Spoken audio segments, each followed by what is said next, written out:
versículo en la Biblia que fue escrito hace más de 2000 años, en una isla del Mediterráneo, y que sin embargo describe con una precisión que desafía cualquier explicación racional lo que está ocurriendo exactamente ahora mismo en América Latina. No de manera vaga ni metafórica, de manera concreta, verificable, punto por punto.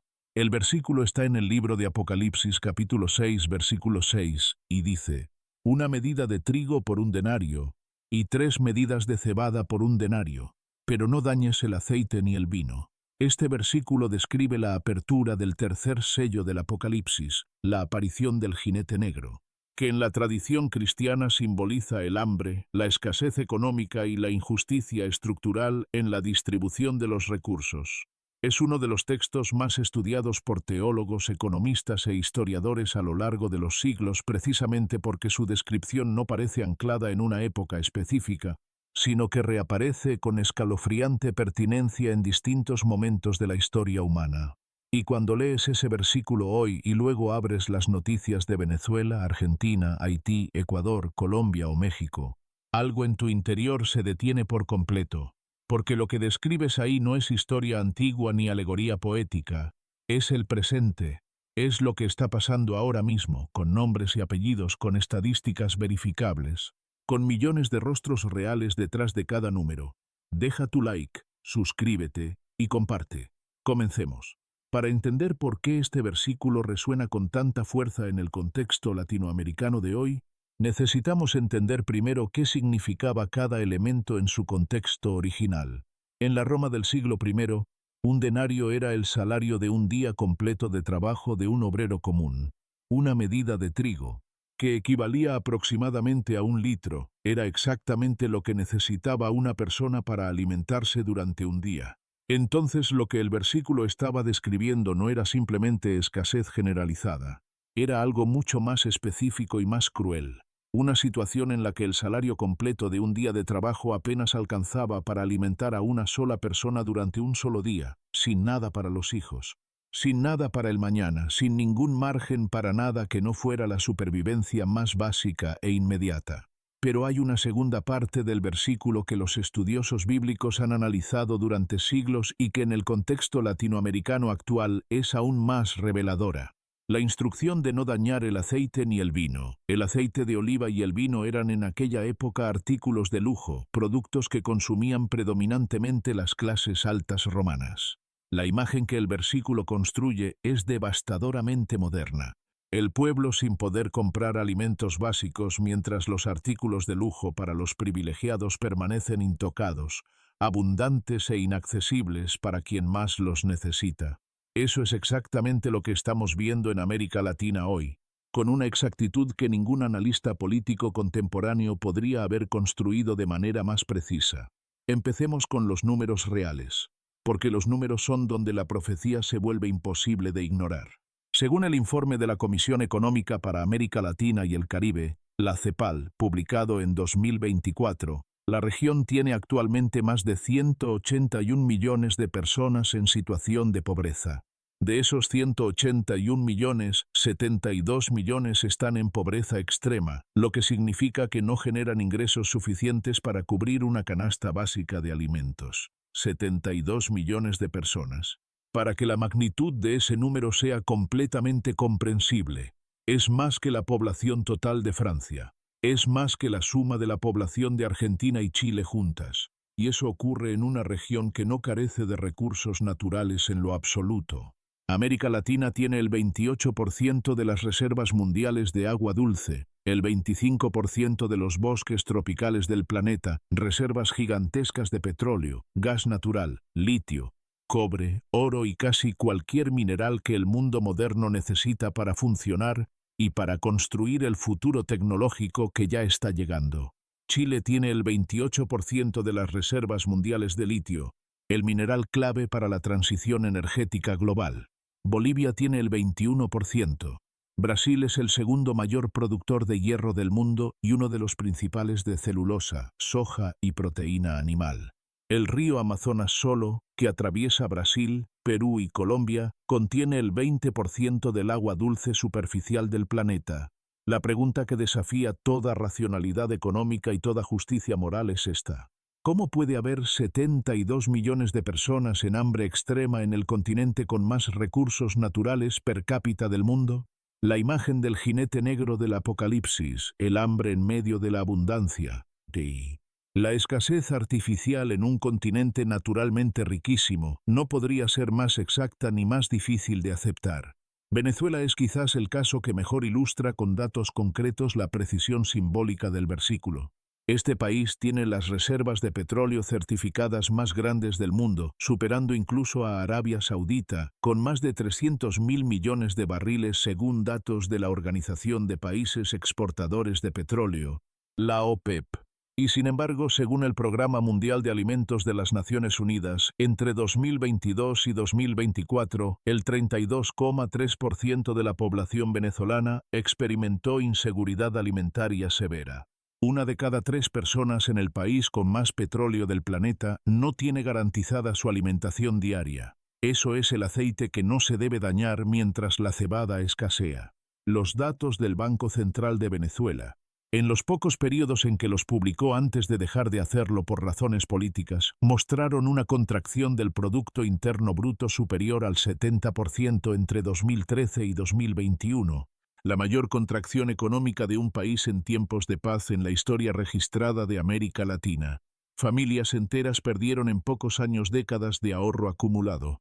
Médicos y maestros ganaban salarios que al cambio no superaban los $5 mensuales en los peores momentos de la crisis.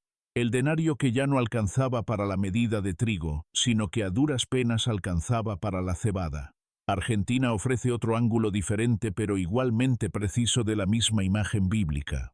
Es el 8º país más grande del mundo en superficie, con una de las producciones agrícolas más importantes del planeta. Es el mayor exportador mundial de harina de soja y aceite de soja, uno de los principales exportadores globales de maíz y trigo, y tiene condiciones naturales excepcionales para producir alimentos para cuatriplicar su población actual sin mayor esfuerzo.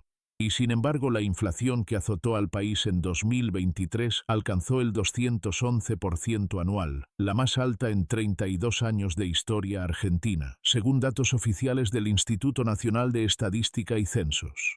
Para finales de ese mismo año, la pobreza había escalado hasta afectar al 41,7% de la población total, con picos alarmantes del 57% en la infancia.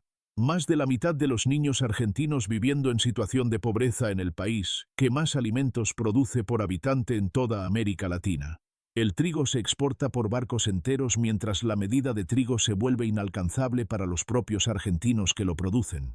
La exactitud simbólica del jinete negro en este caso es sencillamente escalofriante y no admite otra interpretación que la de un sistema profundamente disfuncional. Haití, el país más pobre del hemisferio occidental, carga el peso de la imagen bíblica de una manera que ninguna estadística puede describir completamente pero que los números aproximan.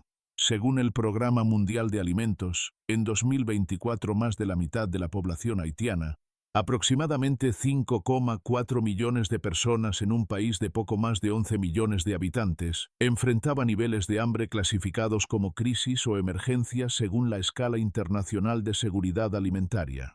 En las zonas controladas por las pandillas armadas, que para 2024 dominaban más del 80% de Puerto Príncipe según datos de la Oficina de Naciones Unidas para la Coordinación de Asuntos Humanitarios, la situación había alcanzado niveles que los expertos califican como situación de prehambruna. Y mientras eso ocurría en las calles, los índices de corrupción gubernamental de Haití lo ubicaban entre los 20 países más corruptos del mundo según el Índice de Percepción de Corrupción de Transparencia Internacional.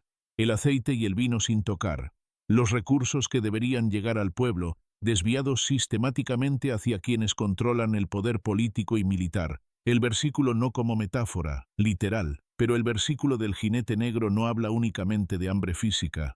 Los estudiosos bíblicos, desde Ireneo de Lyon en el siglo II hasta teólogos contemporáneos como N.T. Wright, han señalado con consistencia que el tercer sello del Apocalipsis describe un sistema económico fundamentalmente injusto, no simplemente una catástrofe natural o climática. La escasez que describe no es producto de sequías ni de plagas inevitables. sino de un mecanismo de distribución diseñado deliberadamente para concentrar los recursos en pocas manos mientras la mayoría trabaja todo el día para apenas sobrevivir. Y esa dimensión estructural del versículo también resuena con datos muy precisos en el contexto latinoamericano. Según el informe de Oxfam sobre desigualdad en la región, publicado en 2023, América Latina sigue siendo la región más desigual del mundo en términos de distribución del ingreso. El 1% más rico concentra el 20% del ingreso total regional. Los 10 hombres más ricos de la región acumulan más riqueza que los 200 millones de latinoamericanos más pobres combinados. Durante la pandemia de COVID-19, mientras millones de latinoamericanos perdían sus empleos informales de un día para el otro sin ningún tipo de protección social efectiva, la riqueza combinada de los multimillonarios de la región creció un 22%, según datos del Banco Mundial y la revista Forbes. El aceite y el vino que no se deben dañar mientras la balanza pesa el precio de la harina. Hay una dimensión del versículo que pocas veces se analiza en este contexto y que tal vez sea la más reveladora de todas. La referencia explícita y detallada a los precios de los alimentos. El versículo de Apocalipsis 6:6 no dice simplemente que habrá hambre generalizada. Dice específicamente cuánto costará el alimento en relación directa con el salario del trabajador. Es en esencia una descripción técnica de inflación, de la desconexión entre el poder adquisitivo del trabajador común y el costo de los alimentos básicos que necesita para subsistir. Y esa precisión de naturaleza económica es exactamente lo que ha definido la crisis latinoamericana de los últimos años con mayor fuerza. En Colombia, según el Departamento Administrativo Nacional de Estadística, la inflación de alimentos alcanzó el 27,8% en 2022, su nivel más alto en décadas. En México, el precio del huevo, alimento absolutamente básico en la dieta popular mexicana, subió más de un 50% durante el primer semestre de 2023, golpeando especialmente a las familias de menores recursos. En Ecuador, las protestas de junio de 2022 que paralizaron al país durante 18 días consecutivos tuvieron como detonante principal el encarecimiento de los combustibles y los alimentos básicos, con comunidades indígenas bloqueando carreteras porque ya no podían costear la alimentación de sus familias con lo que ganaban trabajando.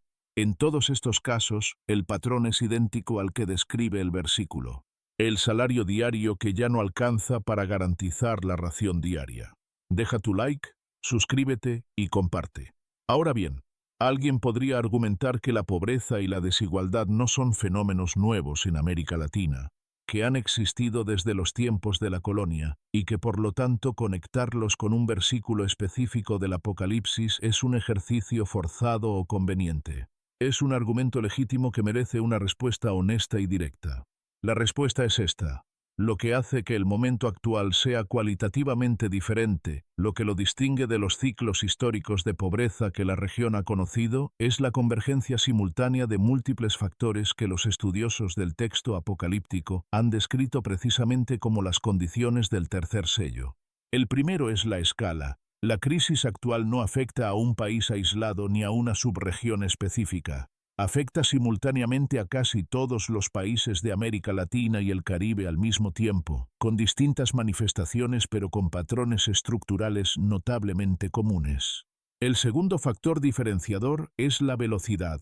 La destrucción del poder adquisitivo de las clases medias y bajas en países como Argentina, Venezuela y Ecuador no tomó generaciones sino años o incluso meses, un colapso que en otras épocas históricas habría requerido décadas de deterioro gradual.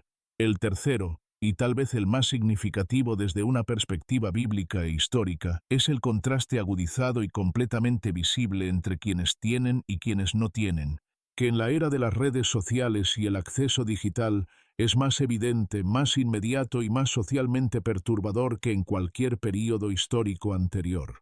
Un joven en un barrio popular de Caracas o de Buenos Aires puede ver en tiempo real, en el teléfono que tiene en la mano, cómo viven quienes están en la cima del sistema que lo excluye.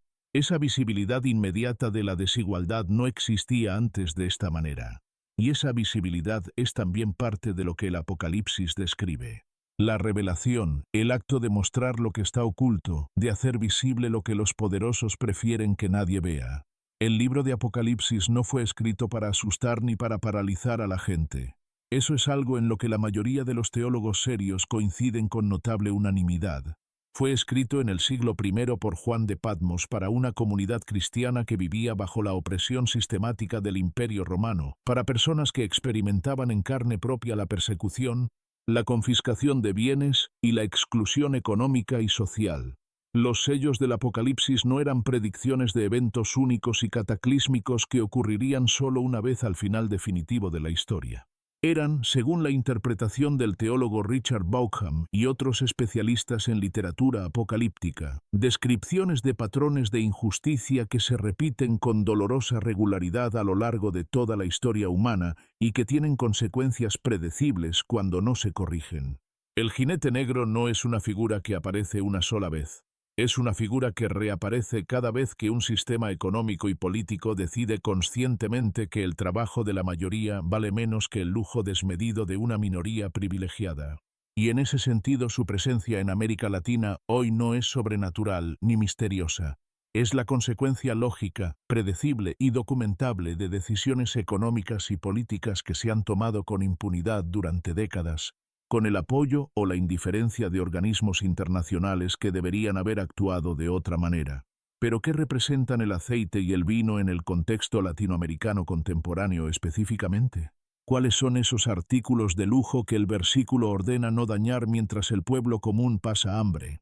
La respuesta más directa está en los datos documentados sobre evasión fiscal y fuga de capitales en la región.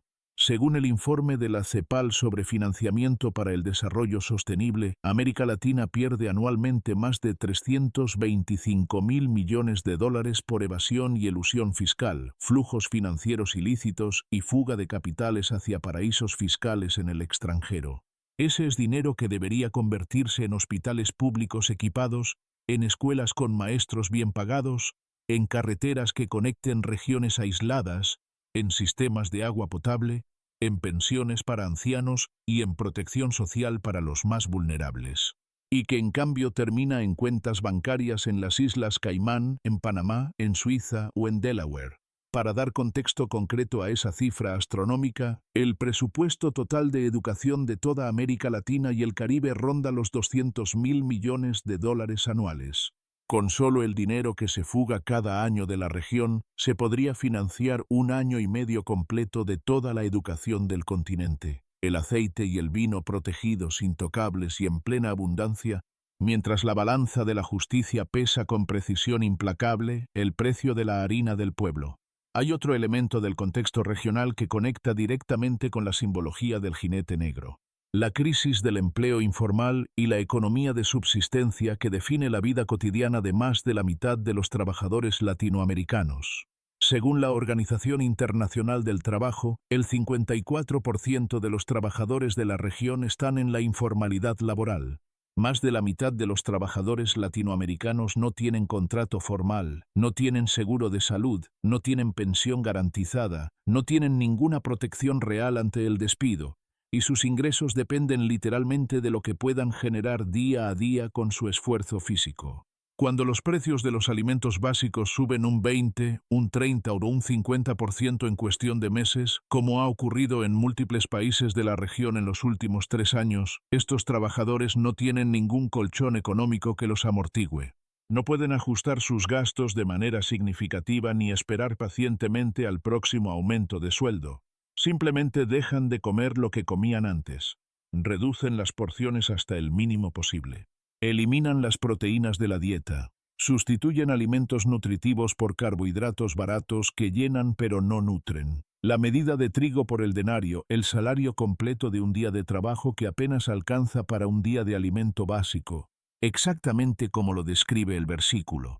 La migración masiva es otro de los fenómenos contemporáneos que conecta directamente con la imagen bíblica del jinete negro y que los datos documentan con contundencia. Cuando la escasez económica se vuelve insoportable durante el tiempo suficiente, las personas se mueven, abandonan todo lo que conocen, y América Latina está viviendo el mayor fenómeno migratorio de su historia moderna, sin precedentes en magnitud y en velocidad. Según el Alto Comisionado de las Naciones Unidas para los Refugiados, el ACNUR, Solo la crisis venezolana ha generado más de 7,7 millones de migrantes y refugiados para 2024. La crisis de desplazamiento más grande en la historia de América Latina y una de las más grandes del mundo entero después de la crisis siria. A eso hay que sumar las caravanas centroamericanas, los migrantes ecuatorianos y colombianos que cruzan la selva del Darién, el paso entre Colombia y Panamá considerado uno de los más peligrosos y mortales del mundo, donde según datos de UNICEF, en 2023 cruzaron más de 122.000 niños solos o acompañados, muchos de ellos menores de 5 años. La gente no abandona sus países, su lengua, sus familias y sus raíces de manera masiva cuando las cosas van razonablemente bien. Las migraciones masivas son el termómetro más honesto y más brutal de la escasez que el versículo describe. Son el testimonio viviente del denario que ya no alcanza para la medida de trigo. ¿Y qué dice el texto bíblico que viene después del tercer sello? Esto es fundamental para no quedarse con una lectura incompleta y distorsionada del mensaje completo, porque el Apocalipsis, leído en su integridad, no es un texto de desesperanza fatalista ni de resignación pasiva. Después del jinete negro llega el cuarto sello, pero también viene, más adelante en el mismo libro, la promesa explícita de transformación radical. En el capítulo 21 del Apocalipsis aparece la visión diametralmente opuesta al jinete negro. Una nueva ciudad, un nuevo orden, donde Dios dice de manera explícita que secará toda lágrima, que no habrá más muerte, ni llanto, ni clamor, ni dolor. Los teólogos de la liberación latinoamericana, desde Leonardo Boff en Brasil hasta Gustavo Gutiérrez en Perú, cuya obra Teología de la Liberación fue publicada en 1971 y se convirtió en uno de los textos teológicos más influyentes del siglo XX en la región.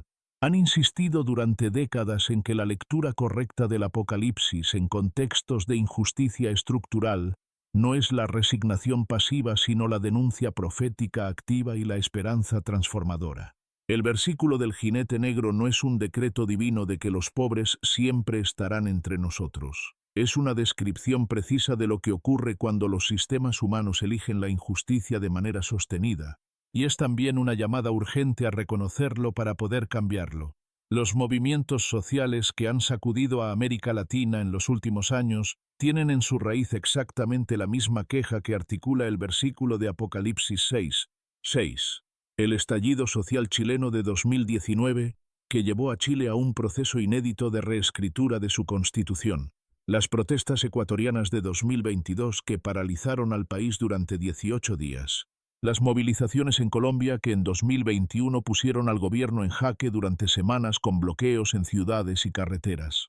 En todos estos casos el mensaje central era el mismo: el denario no alcanza para la medida de trigo. La gente trabaja sin descanso y al final del día no puede alimentar a sus hijos dignamente. Y el aceite y el vino, los privilegios de quienes están en la cima del sistema permanecen intocados. Crecientes, celebrados en las páginas de las revistas de lujo, mientras el pueblo hace fila en los comedores comunitarios. Lo que hace poderoso al versículo en este contexto no es solo su precisión descriptiva extraordinaria, es su honestidad moral radical. La Biblia no llama bendición divina ni destino inevitable a esta situación. La llama juicio. La asocia con el jinete negro, con la balanza que mide con crueldad el precio de la supervivencia, con una voz que sale del centro mismo del texto sagrado para denunciar el sistema con palabras que no dejan espacio para la ambigüedad. En este momento en que ves este video, en algún lugar de Venezuela un médico está atendiendo a un paciente con medicamentos donados porque el hospital público no tiene presupuesto para comprarlos. En algún lugar de Argentina una madre está dividiendo el último huevo disponible entre sus 3 hijos hambrientos. En algún lugar de Haití, un niño duerme con hambre en una ciudad controlada por pandillas armadas que nadie parece poder o querer detener. En algún lugar del Darién panameño, un migrante que cruzó la selva lleva 3 días sin comer nada. Y en ese mismo momento, en los mismos países, en las mismas ciudades donde ocurre todo eso, alguien está comprando su tercer apartamento. Alguien está ordenando su cuarto vehículo de lujo. Alguien está firmando papeles para transferir millones a una cuenta en el extranjero. El aceite y el vino sin tocar. La medida de trigo por el denario.